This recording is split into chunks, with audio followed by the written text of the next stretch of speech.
ينبغي لجلال وجهك وعظيم سلطانك حمدا للصمد الذي لم يلد ولم يولد ولم يكن له كفوا أحد أصلي وأسلم على سيدنا حبيبنا المصطفى صلى الله عليه وسلم اللهم صل على سيدنا مولانا محمد اللهم بارك على محمد كما باركت على إبراهيم وعلى آل إبراهيم إنك حميد مجيد ثم أما بعد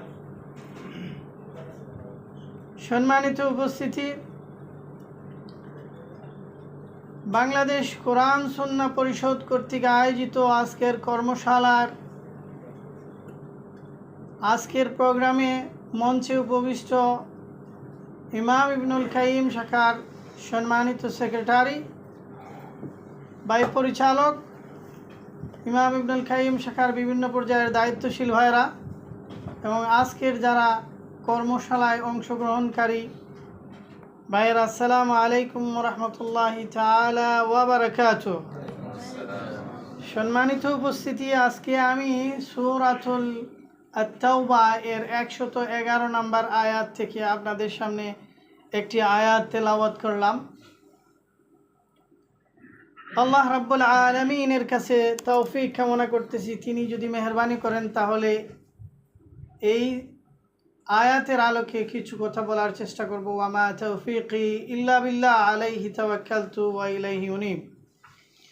আমি দার্সে যাওয়ার আগে একটা কথা বলে নেই, তাহলে আমার জন্য সুবিধা হতো। আপনারা মক্কা মুআজ্জামায় উমরা অথবা হজ করেছেন, এরকম লোক এখানে আছেন কিনা? আমার দার্স বোঝার ক্ষেত্রে আপনাদের জন্য খুবই সহজ হবে। আর যারা যেতে পারেন নাই, আল্লাহ যেন আমাদেরকে উমরা এবং হজ করার তৌফিক দান করেন, বলেন আমিন। এই দার্সের পরে যদি কেউ গিয়ে উমরা করে, তাহলে সে চোখে দেখতে পারবে এই কোরআনের বাস্তবতা কতটুকু। সবচেয়ে ভালো হতো যদি এমনটা হতো যে প্রজেক্টর দিয়ে আপনাদেরকে যেই আয়াতগুলা যেখানে যে অবস্থায় নাজিল হয়েছে এবং যেগুলা এখানে বর্ণনা করা হয়েছে, ওগুলা যদি আমি আপনাদেরকে চোখে প্রজেক্টরের মাধ্যমে দেখাতে পারতাম তাহলে বেশি ভালো হতো। যেহেতু এখানে প্রজেক্টরের সিস্টেম নাই, কিন্তু আপনি আপনার কল্পনা দিয়ে বুঝে নেবেন আমি যে আলোচনা করতেছি সেটা কোন জায়গার কোন এলাকার আলোচনা। আপনারা যারা উমরা করছেন, হজ করছেন, তারা তো জানবেনই। আর যারা যাওয়ার সুযোগ হয় নাই, এই দার্সের পরে যদি আপনাদেরকে আল্লাহ রাব্বুল আলামিন তৌফিক দান করেন, তাহলে নিজ চোখে দেখতে পারবেন কোরআনের বাস্তবতা ইনশাআল্লাহ তাআলা বিইজনিল্লাহ। সম্মানিত উপস্থিতি, যে সূরা থেকে আলোচনা করতে যাব সেই সূরাটার নামটা আপনাদের মনে আছে?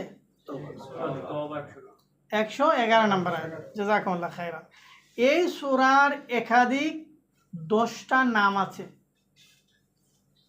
দুটি নামে বেশি প্রসিদ্ধ, একটা হচ্ছে সূরাতুত তাওবা আর একটা হচ্ছে সূরা আল বারাআ। প্রথম সূরা যে নামে নামকরণ করা হয়েছে আত-তাওবা, এই সূরার 118 নম্বর আয়াতে ওয়ালা সালাসাতিল্লাযীনা খুল্লিফু হাত্তা ইযা দাকাত আলাইহিমুল আরদু বিমা রাহুবাত ওয়া দাকাত আলাইহিম আনফুসুহুম ইলা আখিরিল আয়াত। এবং ওই তিনজনের তওবা কবুল করা হয়েছে যাদের বিষয়গুলো স্থগিত রাখা হয়েছিল, মুলতবি রাখা হয়েছিল। পৃথিবীটা প্রশস্ত থাকা সত্ত্বেও তাদের জন্য তাদের পৃথিবীটা সংকীর্ণ হয়ে আসলো এবং তাদের নিজেদের নফসকে, তাদের নিজেদের গণ্ডিকে সীমাবদ্ধ করে দেওয়া হলো। তারা কারা? তারাও তিনজন ব্যক্তি। একজন কাব ইবনে মালিক, 2 নম্বর হেলাল ইবনে উমাইয়া, 3 নম্বর মুরার ইবনে রাবিয়া। নামগুলো যদি মনে রাখতে পারেন খুবই ভালো। এটা ছিল তাবুক যুদ্ধে থেকে ফিরে আসার পরের ঘটনা। যেই তিনজনের নাম বললাম, তাবুক যুদ্ধে যাওয়ার জন্য রাসূল সাল্লাল্লাহু আলাইহি সাল্লাম তাবুক যুদ্ধ থেকে ফিরে এসে মদিনার মসজিদে 2 রাকাত নামাজ পড়লেন। নামাজ পড়ে উল্টা দিকে অর্থাৎ মুসাল্লিদের দিকে দাঁড়িয়ে বসলেন। বসে খোঁজখবর নিচ্ছেন যে কে কে তাবুক যুদ্ধে অংশগ্রহণ করেছিল এবং কে কে অংশগ্রহণ করে নাই। ইত্যবসরে প্রায় 80 জন লোক ওই যুদ্ধে অংশগ্রহণ করতে পারে নাই। কোন যুদ্ধে? তাবুক যুদ্ধে। রাসূল সাল্লাল্লাহু আলাইহি সাল্লাম বসলেন। বসে যারা যুদ্ধে যায় নাই তাদেরকে একজন একজন করে ডাকলেন, আসো তোমার কি সমস্যা ছিল? তিনি বলতেছেন আমার এটা ছিল। ওকে। তোমার কি সমস্যা ছিল? আমার এটা ছিল। ওকে ওকে ওকে ওকে। এইভাবে সবার ওজর শোনা হচ্ছে। ইত্যবসরে কাব ইবনে মালিক রাদিয়াল্লাহু তাআলা আনহু আসলেন। খুব ভালো করে খেয়াল করেন। কাব ইবনে মালিককে জিজ্ঞেস করলেন, তোমাকে কিসে মদিনায় আটকে রাখছিল? রাসূল সাল্লাল্লাহু আলাইহি ওয়াসাল্লাম একটু মুচকি হাসলে বললেন, কাব ইবনে মালিক বলতেছেন, ইয়া রাসূলুল্লাহ, আমি এমন এক ব্যক্তির সামনে দাঁড়িয়েছি যিনি দুনিয়া পূজারি না। আমি চাইলে কোনো মিথ্যা কথা বলে আপনাকে সন্তুষ্ট করতে পারতাম, কিন্তু আমার আল্লাহ হয়তো আপনাকে সত্য কথা জানিয়ে দিতে পারেন। এই জন্য আমি সঠিক কথাটা আমি নিজের থেকে বলতেছি। আসলে বলার মতো কোনো উজর আমার ছিল না, আমার বলার মতো কোনো উজর ছিল না। আমি যেতে পারি নাই শুধুমাত্র আমার গাফিলতি ছাড়া, আর কিছুই ছিল না। এভাবে কাব ইবনে মালিক, হেলাল ইবনে উমাইয়া, মুরার ইবনে রাবি, এই তিনজন একই কথা বললেন যে আমাদের আসলে ওজর পেশ করার মতো কোনো কিছু ছিলেন না। বললেন ঠিক আছে, আপনারা তিনজন এইদিকে বসেন, বাকি সবাই এদিকে, ওনারা অন্যদিকে। সবাইকে ঘোষণা করে দিলেন যে এই যে তিনজন দেখতেছেন, এই তিনজনের ব্যাপারে আজকে থেকে সালাম কালাম, হাদিয়া বিনিময়, বিয়ে শাদী, সামাজিক যত ধরনের সম্পর্ক আছে সকল সম্পর্ক আজকে থেকে ছিন্ন করে দেওয়া হলো। তাদের সাথে কোনো সামাজিক সম্পর্ক রাখা যাবে না। চলতে থাকলো এভাবে 40 দিন পর্যন্ত। কেউ তাদের সাথে কথা বলে না, সালাম দিলে সালামের উত্তর দেয় না। কাব ইবনে মালিক রাদিয়াল্লাহু তাআলা আনহু তিনি তার ছেলেকে নিয়ে মসজিদে নববীতে যেতেন, নিয়মিত নামাজ পড়তেন। উদ্দেশ্য ছিল যে রাসূল সাল্লাল্লাহু আলাইহি সাল্লামকে সালাম দেওয়ার পরে ওনার ঠোঁটটা নড়ে কিনা, এইটুকু দেখার জন্য। রাসূল সাল্লাল্লাহু আলাইহি সাল্লাম কথাবার্তা বলতেন, চোখাচোখি হতো, সালাম দিতেন, কোনো উত্তর আসতো না। এভাবে উনি দীর্ঘদিন চলে গেল। একদিন উনি ওনার এক চাচতো ভাই, নাম আবু কাতাদা, ছোটবেলার বন্ধু, আপন চাচাতো ভাই, বিরাট ধনী মানুষ, বিশাল খাজুরের বাগান, গেটের লক করা। তো উনি বন্ধু মানুষ, বন্ধুর কাফেলায় যাবেন, বাড়িতে যাবেন, প্রাচীর দিয়ে, গেট লক, প্রাচীর দিয়ে উঠছে, প্রাচীরে উঠে ডাক দিচ্ছেন, আবু কাতাদা, আবু কাতাদা, আবু কাতাদা। কোনো জবাব নাই। দেখা যাচ্ছে আবু কাতাদা বিল্ডিংয়ের ভিতরে আছে, বাড়ির ভিতরে আছে, বাউন্ডারির ভিতরে আছে। ওখান থেকে চিৎকার দিয়ে বলতেছেন, আবু কাতাদা, আমি কি তোমার ছোটবেলার বন্ধু নই? কোনো জবাব দেয় না। বলছেন, আবু কাতাদা, আমি কি আল্লাহ এবং তার রাসূলকে ভালোবাসি না? আমি কি মুরতাদ হয়ে গেছি? আমি কি ইসলাম ত্যাগ করেছি? একটাই উত্তর আসছে, আল্লাহ এবং তার রাসূলই ভালো জানেন। সেখান থেকে উনি ফেরত চলে আসছেন। আসার পথে বাজারে যাবেন, রাস্তায় একজন লোকের সাথে দেখা হলো। দেখে মনে হলো যে এই লোকটা বিদেশি, এই দেশের পোশাক না।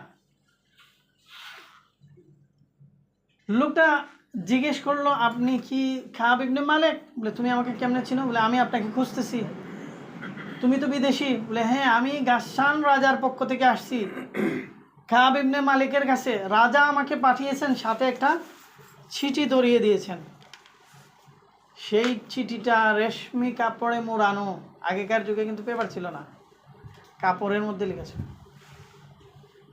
চিঠি বের করে ওনার কাছে দেওয়া হয়েছে। কি ব্যাপার? চিঠির মধ্যে লেখা আছে, কাব ইবনে মালিক, তোমার মর্যাদা, তোমার সম্মান সম্পর্কে আমরা অবগত আছি। তোমার নেতা তোমার সাথে যে আচরণ করতেছে, এটা তোমার সাথে মোটেই মানানসই নয়। সুতরাং তুমি আমাদের কাছে চলে আসো, তোমাকে যথাযথ মর্যাদা দেওয়া হবে। কাব ইবনে মালিক রাদিয়াল্লাহু তাআলা আনহু বললেন, এত দিকে আরেকটা ফিতনা। চিঠিটা নিলেন,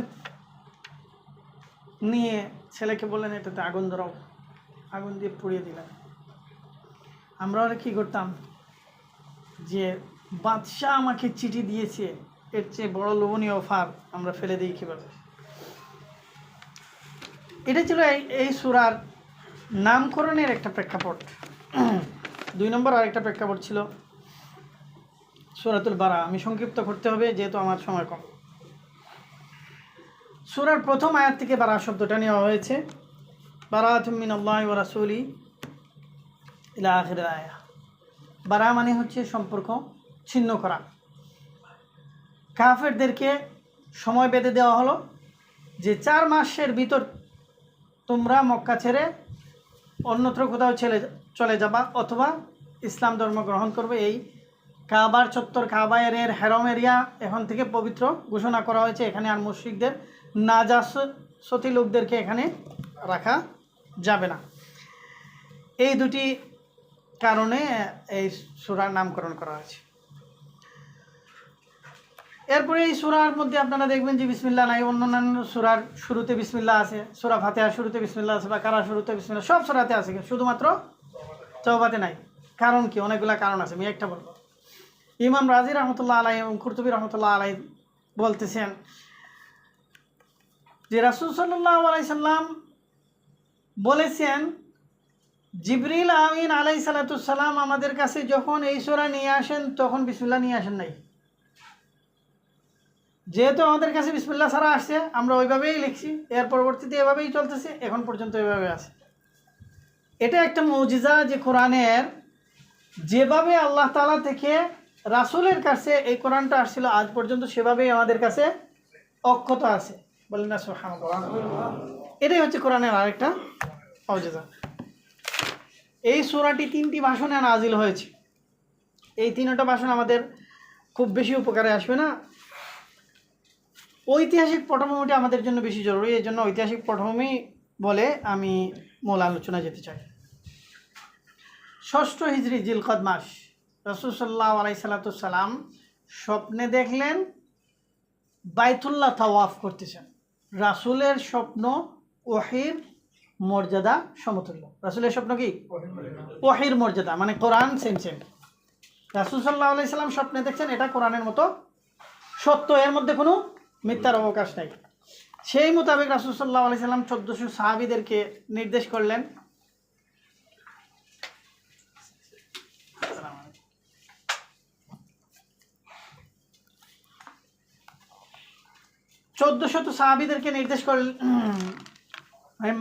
গণহারে এলান দেওয়া হলো। এর মধ্যে 1400 সাহাবী এসে রাসূল সাল্লাল্লাহু আলাইহি সাল্লামের সাথে সাক্ষাৎ করলো যে আমরা আপনার সাথে কোথায় যাব? উমরা করতে যাব। কোন জায়গায়? মক্কায়। মদিনায় যারা যাবেন, মদিনাবাসীদের জন্য ইহরামের পোশাক পরিধান করার জন্য একটা নির্দিষ্ট জায়গা আছে। ওই জায়গার নাম হচ্ছে জুল হুলাইফা। গেলে দেখে আসবেন। নামটা কি? জুল হুলাইফা। এখানে এসে রাসূল সাল্লাল্লাহু আলাইহি সাল্লাম সবাইকে বললেন যে আমরা ইহরামের কাপড় এখান থেকে পরিধান করব। সাথে করে 70টি উট নিলেন জবাই করার জন্য, কুরবানির জন্য। কোথায়? মক্কাতে। কতটি উট? কোন জায়গায়? জুল হুলাইফাতে। তার আগে উনি একজন গুপ্তচরকে পাঠালেন মক্কাবাসীদের অবস্থান সম্পর্কে জানার জন্য, যে আমরা কিছুদিন পূর্বে ওহুদের যুদ্ধ সংগঠিত হয়েছে মক্কাবাসীদের সাথে, বদর যুদ্ধ সংগঠিত হয়েছে মক্কাবাসীদের সাথে। আমরা তাদের শত্রু না দুস্থ? শত্রু। শত্রুর পেটের ভিতরে যাব, তাদের অবস্থা সম্পর্কে জানার দরকার আছে কিনা? নাই, দরকার আছে। এই জন্য রাসূল সাল্লাল্লাহু আলাইহি সাল্লাম খবর নিতে গেলেন। দেখেন লিডারের কাজ কি, যা অ্যাডভান্স খবর নিচ্ছেন যে আমরা ওখানে গিয়ে যেন কোনো অনাকাঙ্ক্ষিত পরিস্থিতির মুখোমুখি না হই। যাকে পাঠিয়েছিলেন তিনি এসে খবর দিলেন যে খালিদ বিন ওয়ালিদ, তখনও তিনি মুসলমান হন নাই, কাফেরদের সর্দারদের একজন, তিনি 200 সৈন্য নিয়ে রাসূলের এই খবরটা পৌঁছে গেছে যে রাসূল আসতেছেন 1400 সাহাবী নিয়ে উমরা করতে আসছে না যুদ্ধ করতে আসছে। তাদের মধ্যে তো কনফিউজ, তারা তো মনেই করতেই পারে যে যুদ্ধ করতে আসতেছে। এই জন্য তিনি উসফান রোডের, মানে যে রোড দিয়ে মক্কাতে প্রবেশ করা হয় ওইটার নাম হচ্ছে উসফান রোড, উসফান রোডের 200 কিলোমিটার মাইল মানে মদিনার পথে আগে গিয়ে রোড ব্লক করে রাখছেন। এই খবরটা যখন রাসূল সাল্লাল্লাহু আলাইহি সাল্লামের কানে পৌঁছলো, রাসূল সাল্লাল্লাহু আলাইহি সাল্লাম সাথে সাথে রোড চেঞ্জ করে ফেলেন। দেখেন লিডারের কাজ কি, সাথে সাথে রোড চেঞ্জ করে তিনি অন্য রোড দিয়ে মক্কায় প্রবেশ করলেন। কোথায় প্রবেশ করলেন? মসজিদে তানিম।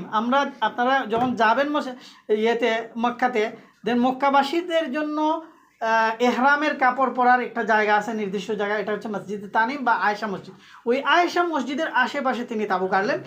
তাঁবু গাড়ার সাথে সাথে কাফেরদের পক্ষ থেকে এক একজন করে নেতা, লিডার গোছের প্রায় 5 জন লিডার আসলো, এক একজন করে এসে জিজ্ঞেস করতে, ইয়া রাসূলুল্লাহ আপনি কেন আসছেন?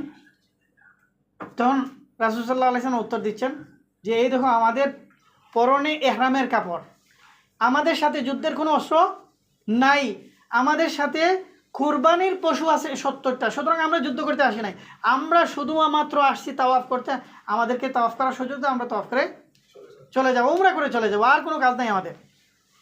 কিন্তু তারা কিছুতেই দেবে না। অনেক লম্বা ঘটনা, আমি সংক্ষেপে বলতেছি। সর্বশেষ রাসূল সাল্লাল্লাহু আলাইহি সাল্লামের পক্ষ থেকে হযরত উসমান বিন আফফান রাদিয়াল্লাহু তাআলা আনহুকে মক্কাবাসীদের কাছে পাঠালেন, বলেন যে এই বিষয়ে একটা সুলহ করার জন্য অথবা তাদের কাছ থেকে আমাদের পয়গামটা পৌঁছে দেওয়ার জন্য। যেই না তিনি গিয়ে বসলেন, সাথে সাথে তাকে গ্রেফতার করা হলো এবং খবর রটিয়ে দেওয়া হলো যে উসমান রাদিয়াল্লাহু তাআলা আনহুকে হত্যা করা হয়েছে। এখনও কিন্তু হত্যা করা হয়নি, কিন্তু খবর রটে গেল কি উসমান রাদিয়াল্লাহু তাআলা আনহুকে কি করা হয়েছে? হত্যা করা হয়েছে। এই খবরটা যখন রাসূলের কানে এসে পৌঁছলো, রাসূল সাল্লাল্লাহু আলাইহি সাল্লাম তোমরা সবাইকে একসাথে ডেকে বললেন, তোমরা কে কোথায় আসো, সবাই আসো। আমরা যদিও যুদ্ধের কোনো অস্ত্র সরঞ্জাম নিয়ে আসি নাই, আমরা যুদ্ধ করতে আসি নাই, কিন্তু উসমান হত্যার বদলা না নিয়ে এখান থেকে আমরা একজনও পিছপা হব না। তোমরা রাজি আছো? হ্যাঁ রাজি আছি। রাসূল সাল্লাল্লাহু আলাইহি সাল্লাম হাত বাড়ালেন, সবাই তার হাতের উপর হাত রাখলো এবং বায়াত গ্রহণ করলো। কি করলো? বায়াত গ্রহণ করলো। এই বায়াতকে বলা হয় বায়াতুর রিদওয়ান। এই বায়াতের নাম কি? বায়াতুর রিদওয়ান। রাসূল সাল্লাল্লাহু আলাইহি সাল্লাম একটি হাত অবশিষ্ট রাখলেন এই কারণে যে আমরা এখনো জানি না উসমান রাদিয়াল্লাহু তাআলা আনহু জীবিত আছেন না মৃত। যদি তিনি জীবিত থাকেন তাহলে তিনি এসে আমাদের সাথে শামিল হবেন, এই আশায় তিনি আরেকটা হাত বাকি রাখলেন যাতে সবার হাতের উপর তিনি হাতটা রাখতে পারেন। এইভাবে বায়াত সংগঠিত হলো। ইতিমধ্যে হযরত উসমান রাদিয়াল্লাহু তাআলা আনহু ছুটে আসলেন। কাফেররা সম্মত হলো উসমান রাদিয়াল্লাহু তাআলা আনহু সাথে চুক্তিবদ্ধ হওয়ার। এই চুক্তির নাম হচ্ছে হুদাইবিয়ার চুক্তি বা সন্ধি। এই চুক্তির 4টা পয়েন্ট আছে, এটা আপনারা খুব মনোযোগ দিয়ে শোনেন এবং খেয়াল করেন, তাহলে আপনাদের বিষয়টা বুঝতে সহজ হয়ে যাবে। 1 নাম্বার চুক্তি হচ্ছে যে এই বছর উমরা করা যাবে না, মদিনায় চলে যেতে হবে। 2 নাম্বার, মক্কাবাসী কোনো লোক যদি মদিনাবাসীদের কাছে চলে যায় তাহলে তাকে ফেরত দিতে হবে, কিন্তু মদিনাবাসীর কোনো মুসলমান যদি কাফেরদের কাছে আসে তাহলে আমরা তাকে ফেরত দিব না। এটা মুসলমানদের পক্ষে গেল না বিপক্ষে গেল? বিপক্ষে গেল। যুদ্ধ বন্ধ থাকবে 10 বছর, আর আরবদের যে কোনো গোত্র যে কোনো কওমের সাথে শরিক হতে পারে। এটা এই 4টা মৌলিক শর্ত। এই চুক্তি সাহাবীরা কোনোভাবেই মেনে নিতে পারতেছেন না। বিশেষ করে হযরত ওমর রাদিয়াল্লাহু তাআলা আনহু তো মানতেই পারতেছেন না। এই অবস্থায় রাসূল সাল্লাল্লাহু আলাইহি সাল্লাম তাঁবুর ভিতরে চলে গেলেন, গিয়ে উম্মে সালমা রাদিয়াল্লাহু তাআলা আনহাকে বললেন, উম্মে সালমা, আমার জীবনে এরকম কোনো ঘটনা ঘটে নাই। আমি আমার সাহাবীদেরকে নির্দেশ দিয়েছি আর সেটা পালন করার জন্য কে কার আগে গিয়ে করবে সেরকম প্রতিযোগিতা হতো। আর আজকে আমি 3 বার নির্দেশ করতেছি, সেই নির্দেশ কেউ শুনতেছে না, কেউ মানতেছে না, আমি কী করব? উম্মে সালমা রাদিয়াল্লাহু তাআলা আনহা বললেন, আপনি এক কাজ করেন, আপনি যান বাইরে গিয়ে সর্বপ্রথম আপনি আপনার মাথা মুন্ডন করেন, আপনার কুরবানির পশু আপনিই জবাই করেন, দেখবেন সবাই তালিম করতেছে। ঠিক তাই হলো। রাসূল সাল্লাল্লাহু আলাইহি সাল্লাম নিজেই কোরবানি করলেন, নিজের খোরকাট দেখে মাথা মুন্ডন করলেন। তারপরে সাহাবীরা বুঝতে পারলেন যে এটা শুধু রাসূলের নির্দেশ নয়, এটা আল্লাহর নির্দেশও বটে। সুতরাং তারা এই নির্দেশটা পালন করলো, বাধ্য হয়ে পালন করলো। বছরে ওই যে আগুনের মধ্যে ঘি ডালি দেওয়ার মতো আরেকটা ঘটনা ঘটে গেছে। কী ঘটনা ঘটছে? আগুনের মধ্যে ঘি ডাল দিলে যেরকম হয় এরকম একটা ঘটনা ঘটে গেছে। কী ঘটনা ঘটছে? সুহাইল ইবনে আমর, যিনি চুক্তি লিখতেছিলেন, চুক্তি লেখা কিন্তু এখনও শেষ হয় নাই, লেখা শেষ হয়েছে, সাইন বাকি রয়ে গেছে। সুহাইল ইবনে আমরের ছেলে আবু জান্দাল, আবু বাশির, 2 জন কাফেরদের জেল থেকে ছুটে আসছে। এসে রাসূল সাল্লাল্লাহু আলাইহি সাল্লামকে বলতেছেন, ইয়া রাসূলুল্লাহ, আমার পিঠটা দেখেন, ইয়া রাসূলুল্লাহ, আমার বুকটা দেখেন, আমরা কাফেরদের জেলখানা থেকে মুক্ত হয়ে আসছি। আমাদেরকে বছরে আমরা ঈমান আনছি, রাসূল সাল্লাল্লাহু আলাইহি ওয়াসাল্লাম জানতেন তারা মুসলমান, দয়া করে আমাদেরকে আপনাদের কাফেলায় শামিল করুন।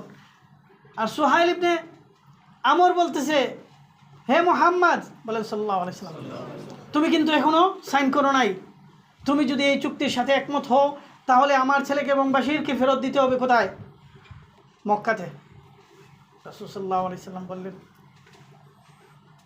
আবু বাশির, আবু জান্দাল, তোমরা চলে যাও। কোন অবস্থার উপর চলে যেতে একটু চিন্তা করে দেখেন। যারা জেলখানা থেকে মুক্ত হয়ে বের হয়ে আসছে, রাসূলের কাফেলায় যাবে, কিন্তু চুক্তির কারণে রাসূল সাল্লাল্লাহু আলাইহি সাল্লাম বলতেছেন যে তোমাদেরকে কোথায় যেতে হবে? কাফেরদের কাছে চলে যেতে হবে। অনেক লম্বা ঘটনা, আমি সংক্ষেপে বলছি। তারা চলে গেল, চুক্তি স্বাক্ষরিত হলো। রাসূল সাল্লাল্লাহু আলাইহি সাল্লাম বলেন, এবার রওনা দাও, চলো আমরা মদিনায় চলে যেতে হবে। সাহাবীদের কেউ মানতেছেন না, কিন্তু বাধ্য হয়ে সবাই একে একে রওনা দিচ্ছেন কোন দিকে? মদিনার দিকে। সম্মানিত উপস্থিতি, প্রায় 20 মাইল অতিক্রান্ত করে কাফেলার সবাই ক্লান্ত শ্রান্ত হয়ে, একদিকে কষ্টে মনের দুঃখে তারা মানতে পারতেছে না, অন্যদিকে 20 মাইল, চিন্তা করেন, পায়ে হেঁটে 20 মাইল গেছেন, সবাই ক্লান্ত শ্রান্ত হয়ে একটা জায়গার মধ্যে অবস্থান করতেছেন। ওই জায়গায় যাওয়ার পরে প্রায় সবাই ঘুমিয়ে গেছেন। রাসূল সাল্লাল্লাহু আলাইহি ওয়াসাল্লাম যাওয়ার সময় বলছেন, তোমরা দ্রুত বেগে এখান থেকে যেতে হবে, দ্রুত বেগে যেতে হবে, আস্তে আস্তে না, দ্রুত বেগে। দেখেন লিডারের কাজ কি। এখানে থাকলেই কানাঘোষা হবে, কথাবার্তা হবে, কিন্তু যত দ্রুত যাবে তত টায়ার্ড হবে, যত টায়ার্ড হবে তাড়াতাড়ি এটা বলে যাবে। তারা যখন একটা জায়গার মধ্যে গিয়ে রাসূল সাল্লাল্লাহু আলাইহি ওয়াসাল্লাম অবস্থান নিলেন, ওই জায়গায় সবাই ঘুমিয়ে পড়লো। ঘুম থেকে ওঠার পরে আল্লাহর পক্ষ থেকে আয়াত নাযিল হলো, ইন্না ফাতাহনা লাকা ফাতহাম মুবিন। সম্মানিত ভাইরা, এই যে রেদওয়ান, বাইতুর রেদওয়ান, এই রেদওয়ানটা আল্লাহ রাব্বুল আলামিন এত খুশি হয়েছেন, যেই খুশির কারণে এই ফাতহাকে, এই চুক্তিকে বলা হয় ফাতহা মুবিন, বিজয়ের সুস্পষ্ট বিজয়ের সূচনা। সাহাবীরা খুশি হয়ে গেলেন, কোরআনের আয়াত শুনে সাহাবায়ে কেরামরা খুশি হয়ে গেল। এই ছিল মোটামুটি এই আয়াতের প্রেক্ষাপট। এবার আসেন মূল আয়াতে থেকে আমরা কিছু হেদায়েত নেই। আল্লাহ তাআলা বলতেছেন, ইন্নাল্লাহা ইশতারা মিনাল মুমিনিনা আনফুসাহুম ওয়া আমওয়ালাহুম বিআন্না লাহুমুল জান্নাহ। মুমিনরা তাদের জান এবং মাল বিক্রি করে দিয়েছে কিসের বিনিময়ে? জান্নাতের বিনিময়ে। বাইআ মানে হচ্ছে বেচা, আর শিরা মানে হচ্ছে কেনা। কে কাকে কি ব্যয় করতেছে আর কি কিনতেছে? আমরা এখানে যারা বসে আছি, ওখানে যারা চুক্তিতে আবদ্ধ হয়েছিল, আয়াতটা যদিও নাজিল হয়েছে ওনাদের উপরে, কিন্তু এটা সমগ্র মুমিন মুমিনাতের জন্য হাত্তা ইয়ামুল কিয়ামা। নাকি এই আয়াত রহিত হয়ে গেছে? রহিত হয়েছে, মুলতবি হয়েছে? তাইলে এই আয়াত কিয়ামত পর্যন্ত জারি থাকবে, যদিও নাজিল হয়েছে ওই সময়ের সাহাবীদের উপর। কি কি চুক্তিটা হচ্ছে খেয়াল করেন। আমরা হচ্ছি সেলার, আমরা সেল করব। কি সেল করব? আমাদের জান এবং মাল। কিসের বিনিময়ে? জান্নাতের বিনিময়ে। কার কাছে বিক্রি করতেছি? আল্লাহর কাছে বিক্রি করতেছি। আল্লাহ আমাদেরকে কি দিবেন? কি দিবেন? জান্নাত দিবেন। জান্নাত কি আমরা পেয়ে গেছি? পাই নাই। জান কি দিয়ে দিছি? দেই নাই। তাহলে এই জান এবং মাল আল্লাহর পক্ষ থেকে আমাদের কাছে কি? আমানা। কি? আমানা। যখন প্রয়োজন আল্লাহ তখন চাইবেন। এখন এটা কিভাবে চাইবেন? আল্লাহ কি আসমান থেকে এসে জমিনে এসে বলবেন যে আপনার নাম কি? ফয়সাল, তোমার জান এখন দরকার, তুমি দিয়ে দাও? এটা কি আল্লাহ বলবেন? এটার তো একটা সিস্টেম আছে। ওই দেখেন সিস্টেমটা কি। ওইখানে যখন শোনা গেছিল কি হয়েছে, ওসমান রাদিয়াল্লাহু তাআলা আনহুকে হত্যা করা, হত্যা কি হয়ে গেছিল? হত্যা কি হয়েছিল? হত্যা হওয়ার আগেই বায়াত গ্রহণ করা হয়েছিল। কিসের জন্য বায়াত গ্রহণ করা হয়েছিল? হ্যাঁ, প্রতিশোধ গ্রহণ করার জন্য। আর আমরা বায়াত গ্রহণ করব আল্লাহর জমিনে আল্লাহর দিনকে চূড়ান্তভাবে বুলন্দ করার জন্য, চূড়ান্তভাবে বিজয় করার জন্য। তাহলে এটা আল্লাহ তাআলা আপনাকে বলবেন না। আল্লাহ তাআলা কোরআন দিয়েছে, এই কোরআন মোতাবেক আপনাকে চলতে হবে। তো এটা বিজয়ী করার জন্য আপনি নিজে নিজে পারবেন নাকি কোনো সাংগঠনিক পরিবেশ লাগবে? রাসূল সাল্লাল্লাহু আলাইহি সাল্লাম একা একা করছেন না সাহাবীদের নিয়ে করছেন? তাইলে সাংগঠনিক একটা পরিবেশের মাধ্যমে আপনাকে এই বায়াত নিতে হবে। কিসের বায়াত নিতে হবে? দিনকে চূড়ান্তভাবে বিজয় করার জন্য। দিনকে চূড়ান্তভাবে কেন বিজয় করতে হবে? আল্লাহ রাব্বুল আলামিন এই দিন দিয়েছেন অন্য দিনের আন্ডারে থাকার জন্য না, বরং সকল আদিয়ানে বাতিলার উপরে এই দিনকে বিজয়ী করার জন্য। দলিল কি? হুয়াল্লাযী আরসালা রাসূলাহু বিল হুদা ওয়া দীনিল হক লিইয়ুযহিরাহু আলাদ দীনি কুল্লিহি ওয়ালাউ কারিহাল মুশরিকুন। তিনি আল্লাহ সত্য হেদায়েত এবং সত্য দিন সহকারে পাঠিয়েছেন অন্য সকল মতাদর্শের উপরে, অন্য সকল আদিয়ানে বাতিলার উপরে এই দিনকে বিজয় করার জন্য। এখন আপনারা বলেন, আমাদের দেশে দিন কি বিজয়ী অবস্থায় আছে না পরাজিত অবস্থায় আছে? পরাজিত অবস্থায়। তাইলে আল্লাহ বলতেছেন দিনটা কি করতে হবে? বিজয় করতে হবে। যদি এই বিজয়ে শামিল হন তাহলে আল্লাহ রাব্বুল আলামিন আপনাদেরকে কিসের ওয়াদা করছেন? জান্নাতের ওয়াদা করছেন। এই ওয়াদা কি শুধুমাত্র একটা ওয়াদা? শুধুমাত্র ওয়াদা না। আল্লাহ রাব্বুল আলামিন বলছেন ওয়াদান আলাইহি হাক্কান ফিত তাওরাতি ওয়াল ইনজিলি ওয়াল কুরআন। আমি শুধু এই ওয়াদাটা তোমাদেরকে করে নাই, এই ওয়াদা ইতিপূর্বে তাওরাতে করা হয়েছে, ইতিপূর্বে কোথায় করা হয়েছে? ইনজিলে করা হয়েছে, তারপর ওয়াদান আলাইহি হাক্কান, সত্য ওয়াদা, সঠিক ওয়াদা আল্লাহ বলতেছেন। তাহলে আল্লাহ তাআলার চেয়ে এরপরে আল্লাহ তাআলা ওয়ামান আওফা বিআহদিহি, আমি আল্লাহর চেয়ে বেশি ওয়াদা পালনকারী আর কে হতে পারে? এই কথাটা কে বলছেন? আল্লাহ তাআলা বলছেন। এরপরে কি বলছেন? ফাস্তাবশিরু বিবাইকুম, সুসংবাদ গ্রহণ করো, খুশি হয়ে যাও। কিসের জন্য? বায়াতের জন্য। আপনারা যারা এখনো বায়াত গ্রহণ করেন নাই, আল্লাহ রাব্বুল আলামিন আপনাদেরকে, যাদেরকে এখনো বায়াত হওয়ার সুযোগ দেন নাই, অতি শীঘ্রই আপনারা কল্পনা করেন যদি বায়াতের মধ্যে শামিল না হন তাহলে আপনি কত দূর আছেন। আল্লাহ তাআলা বলতেছেন ফাস্তাবশিরু, কিসের জন্য? সুসংবাদ গ্রহণ করো, বাইকুম, বায়াত গ্রহণ করার জন্য। আল্লাযী বায়াতুম বিহি, ওই যে যারা বায়াত গ্রহণ করেছিল ওখানে, তাদের জন্য আল্লাহ তাআলা কি বলছেন? সুসংবাদ গ্রহণ করতে বলেছেন। ওয়াযালিকা হুয়াল ফাওজুল আযীম, আর এটাই হচ্ছে বড় সফলতা। প্রিয় ভাইরা, সম্মানিত উপস্থিতি, আমার প্রাণপ্রিয় ভাইরা, আমি আপনাদেরকে বলতে চাই, দুনিয়ার সফলতা শুধুমাত্র কিছু টাকা ইনকাম করা, সুন্দরী একটা বউ পাওয়া, অথবা দুনিয়ার কোনো মালামাল হওয়া, এটা বড় সফলতা নয়। বরঞ্চ দুনিয়াতে থেকে যদি আপনি আখিরাতের কামিয়াবি অর্জন করতে পারেন, এটাই হচ্ছে সবচেয়ে বড় সফলতা। আর আল্লাহ তাআলা বলতেছেন, বায়াতের মধ্যে তোমাদের কি আছে? সফলতা নিহিত আছে। সুতরাং বায়াত ছাড়া যদি মৃত্যুবরণ করেন, তাহলে সেই মৃত্যু জাহিলিয়াতের মৃত্যু হতে পারে। সম্মানিত ভাইরা, বায়াত কিসের জন্য, কার কাছে করব, কিভাবে করব? রাসূল সাল্লাল্লাহু আলাইহি সাল্লামের কাছে সাহাবায়ে কেরামরা যে উদ্দেশ্যে বায়াত গ্রহণ করেছিলেন, আমরা সেই উদ্দেশ্য নিয়ে সেভাবেই বায়াত গ্রহণ করতে হবে। এটাই হচ্ছে বায়াতের উদ্দেশ্য। রাসূল সাল্লাল্লাহু আলাইহি সাল্লাম ইকামতে দ্বীনকে, রাষ্ট্রীয়ভাবে দ্বীনকে বিজয়ী করার জন্য সাহাবীদের থেকে বায়াত নিয়েছিলেন। এই জন্য সেই উদ্দেশ্যকে সামনে রেখে আমাদেরকেও বায়াত গ্রহণ করতে হবে। বায়াত গ্রহণ করার আগে আপনি এমনি কাউকে দাওয়াত দিলে বায়াত হবে না। প্রথমে দাওয়াত দিতে হবে লোকজনের কাছে। সেই দাওয়াত যারা গ্রহণ করবে তাদেরকে প্রশিক্ষণের মাধ্যমে দাওয়াতের উপযুক্ততা বোঝাতে হবে। যেমন আজকের প্রোগ্রামে আমাদের সম্মানিত পরিচালক বলছেন যে আমরা কিন্তু মদিনা খলিফার সমস্ত কর্মীদেরকে দাওয়াত দেই নাই। আপনারা কি মনে করছেন ইবনুল কাইয়িম শাখা এই কয়জন মাত্র কর্মী? না, আরও অনেক কর্মী আছে।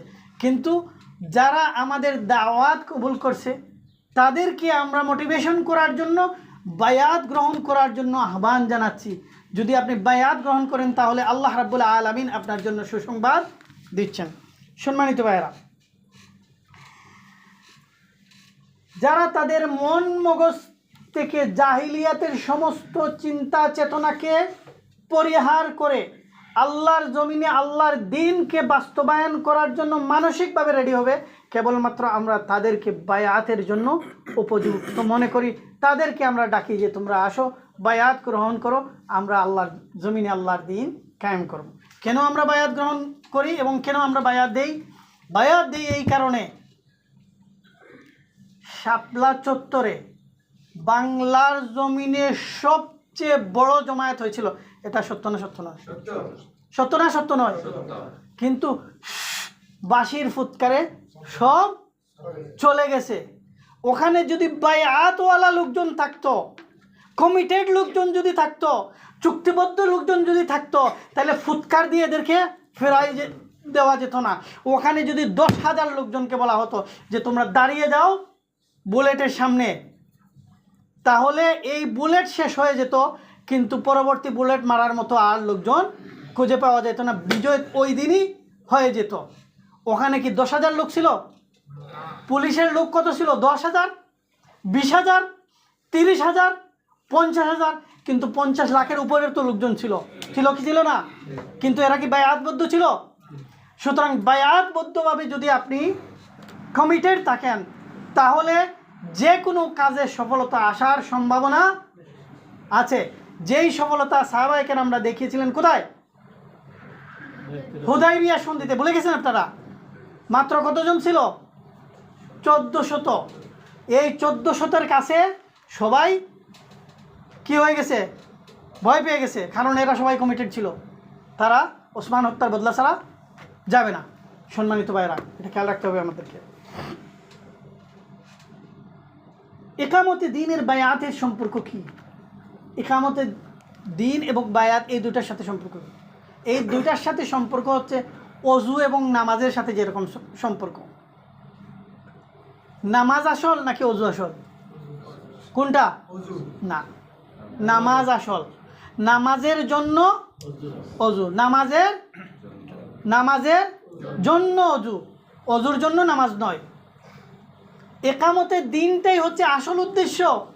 একামতের দিনকে বাস্তবায়ন করার জন্য বায়াতের প্রয়োজন। কথা বুঝে আসছে কিনা?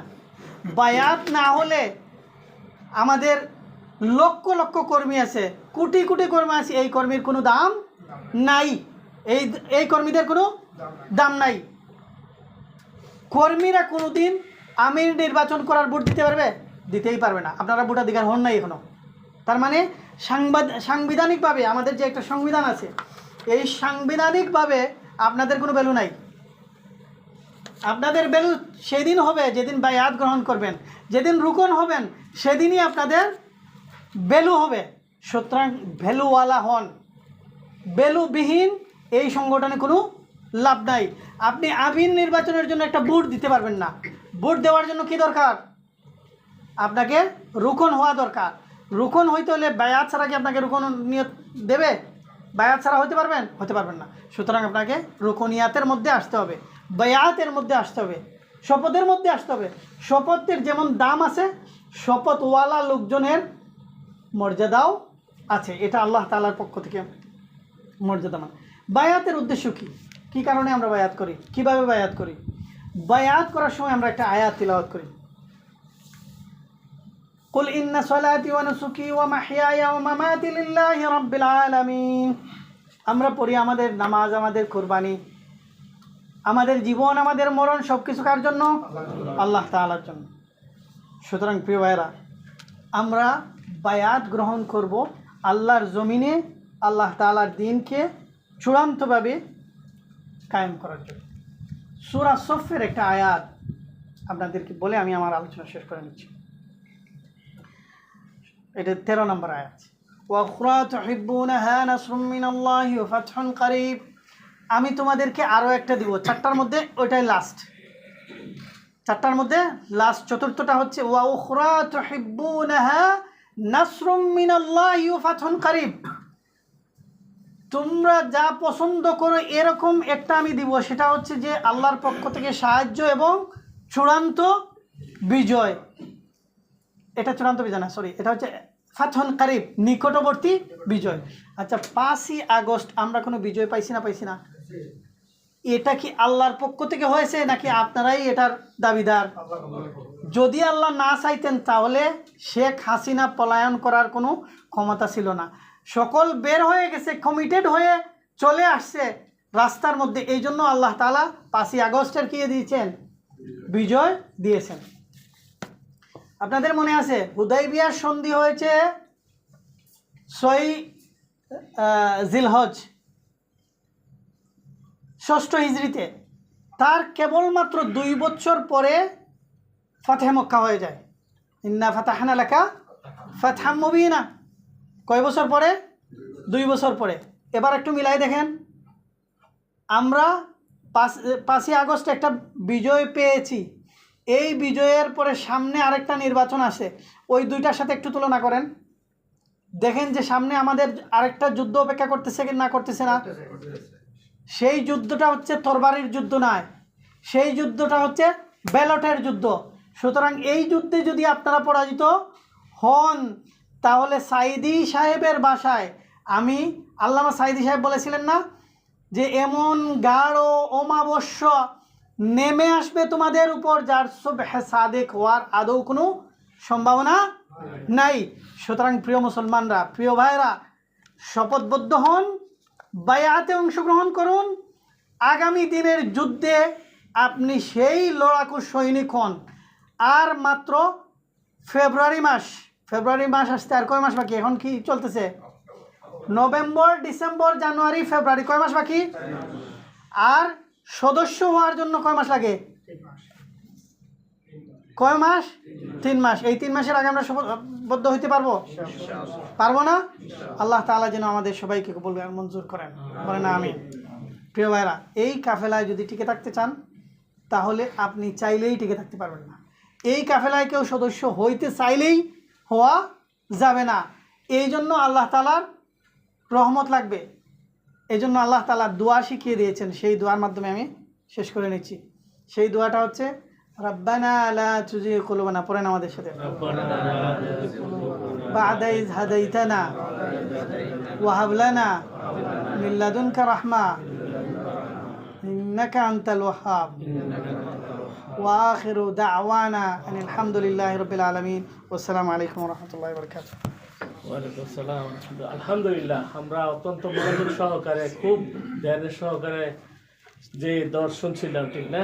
আলহামদুলিল্লাহ, অত্যন্ত সুন্দরভাবে, সময় সংকীর্ণ, আরো সময় দিলে অনেক সময় নিয়ে আলোচনা করতে পারতেন, ভালোভাবে আমাদেরকে আরো বুঝাইতে পারতেন, কিন্তু আমরা তো সময় দিতে পারি না। আলহামদুলিল্লাহ, আমরা তো বুঝছি, আমরা একজন মুমিন মুসলমান হইলে তাকে আসলে ইসলামের প্রথম কাতারে যাইতে হবে। আমরা অগ্রসর কর্মী হইছি, কারণ ইসলামী আন্দোলনের যে চূড়ান্ত লক্ষ্য, একজন রোকন, যে পিলার, ইসলামী আন্দোলনের পিলার হতে হবে, সদস্য হতে হবে। আমরা অন্য কিছু হইতে চাই না, পিলার হইয়া এই ইসলামী আন্দোলনে কি অগ্রসর হইতে চাই। আমরা চাই কি না? না, আমরা পিছনে আরো চলে যাব। এখন থেকে আর পিছনে চলে যাওয়ার সুযোগ নাই। এখন থেকে আমাদের কি সামনে যেতে হবে। আমাদের চূড়ান্ত মকসুদে মঞ্জিলে পৌঁছতে হলে আমাদেরকে নিজেদেরকে শপথবদ্ধ করতে হবে। বায়াতে রেদওয়ানের মতো আমাদেরকে কঠিন ইস্পাত বায়াত নিতে হবে। তাইলে আমরা ইসলামী আন্দোলনের অগ্রসর কর্মী হিসাবে আমরা নিজেদেরকে গড়ে তুলতে পারবো। আল্লাহ তাআলা আমাদেরকে তৌফিক দান করুন। সম্মানিত ভাইরা, এখন আমাদের সামনে আলোচনা নিয়ে আসছেন বাংলাদেশ কোরআন সুন্নাহ পরিষদ ইমাম ইবনুল কাইয়িম শাখার সম্মানিত সেক্রেটারি আরিফুল্লাহ ভাই। উনি ওনার মূল্যবান আলোচনা পেশ করার জন্য আমি অনুরোধ করছি। আউযু বিল্লাহি মিনাশ শাইতানির রাজীম। বিসমিল্লাহির রহমানির রহিম। ইন্নাল হামদালিল্লাহ ওয়াসসালাতু ওয়াসসালামু আলা রাসূলিল্লাহ, আম্মা বা'দ। বাংলাদেশ কোরআন সুন্নাহ পরিষদ ইমাম ইবনুল কাইয়িম শাখা কর্তৃক আয়োজিত আজকে অগ্রসর কর্মীদের কর্মশালার প্রোগ্রামের সম্মানিত সভাপতি, বাংলাদেশ কোরআন সুন্নাহ পরিষদ ইমাম ইবনুল কাইয়িম শাখার সম্মানিত সহসভাপতি, কেন্দ্রীয় পরামর্শ সভার অন্যতম সদস্য জনাব শামসুল আলম ভাই উপস্থিত রয়েছেন। আজকে আমাদের এতক্ষণ যাবৎ দার্স পেশ করলেন জনাব মাওলানা আব্দুল আলিম আজহারি ভাই। মঞ্চে উপবিষ্ট শাখার সম্মানিত কর্মপরিষদ এবং পরামর্শ সভার সদস্য ভাইয়েরা, উপস্থিত কর্মী ভাইয়েরা, আসসালামু আলাইকুম ওয়া রাহমাতুল্লাহি ওয়া বারাকাতুহু। সম্মানিত ভাইয়েরা, জুমার দিন সালাতুল জুমার পরে আমাদের বিশ্রাম এবং পরিবারের সাথে একটু কুশল বিনিময়ের জন্য সপ্তাহের অপেক্ষার পরে এই সময়টুকু আমরা ব্যয় করার কথা, কিন্তু সংগঠনের ডাকে ইকামতে দিনের আহ্বানে সাড়া দিয়ে আমরা আজ আমাদের এই আরামের সময়টুকুকে এখানে সমর্পণ করলাম। আল্লাহ তাআলা যাতে করে এই গুরুত্বপূর্ণ সময়টুকু আমাদের জন্য নাজাতের ওসিলা করে দেন। প্রিয় ভাইয়েরা, আপনাদের সামনে এতক্ষণ পর্যন্ত অত্যন্ত গুরুত্বপূর্ণ মহাগ্রন্থ আল কোরআনের একটি নির্ধারিত অংশ থেকে দারসুল কোরআন পেশ করা হয়েছে। এই দারসুল কোরআনের যে বিষয়টা আলোচনা করা হয়েছে সেই আলোকেই মূলত আমার আলোচনা, এবং আমি মনে করি আপনারা যদি এই দার্সে মনোযোগ দিয়ে থাকেন এবং এই দার্স বুঝে থাকেন এবং এই দার্সের কথাগুলো দিয়ে যদি আপনারা বাস্তবায়নের সিদ্ধান্ত গ্রহণ করে থাকেন, তাহলে আমার আলোচনা মোটামুটি না করার মধ্য দিয়েই বাস্তবায়ন হয়ে যাবে বলে আমি আশা করি। এরপরেও যেহেতু নাম ঘোষণা করা হয়েছে, সেই হিসাবে দু চারটি কথা বলার চেষ্টা করব ইনশাআল্লাহ। যেহেতু বিশ্রামের সময় একটু জীবনীটা আসাই স্বাভাবিক, কিন্তু তুলনামূলক আমি দেখছি যে আপনারা এই জীবনের টাইমে, ক্লান্ত টাইমটাতেও সবাই সচেতন ছিলেন, কেউ কাউকে ঘুম থেকে জাগানোর প্রয়োজন হয়নি। তো যেহেতু আরেকটু সময় আমাদেরকে দিতে হবে, এই সময়টুকু আমরা আপনাদের সহযোগিতা চাইব যে একটু কষ্ট করে হলো নিজেকে একটু শক্ত রেখে কথাগুলো আপনারা শোনার চেষ্টা করবেন। আমরা যে এই বিষয়ের উপর এতক্ষণ দার্স শুনছিলাম, এটা সূরা, কোন সূরার কত নাম্বার আয়াত, এটা কি বলতে পারবেন আপনারা? আমার ধারণা সঠিক যে আপনারা একেবারে পূর্ণাঙ্গ মনোযোগ সহকারে আলোচকের আলোচনা এবং দারসুল কোরআনটা শুনেছেন। আমরা এই দারসুল কোরআনের আলোকে যেটা বুঝতে পারলাম সেটা হচ্ছে যে আমাদের জীবনকে বায়াতের মধ্যে আবদ্ধ করা আমাদের জন্য অতীব জরুরি। এখানে যারা আমরা উপস্থিত হয়েছি তারা হচ্ছে এই শাখার যারা কর্মী নয়, অগ্রসর কর্মী, তাদেরকেই মূলত আমরা এখানে আজকের প্রোগ্রামে ডেলিগেট করেছি। আমরা কি বলতে পারবো যে আমরা যারা কর্মী, যারা কর্মীর পরে অগ্রসর কর্মী অবস্থান করার কারণে যাদেরকে সংগঠন সদস্য মানে উন্নীত করার জন্য পরিকল্পনা গ্রহণ করেছে,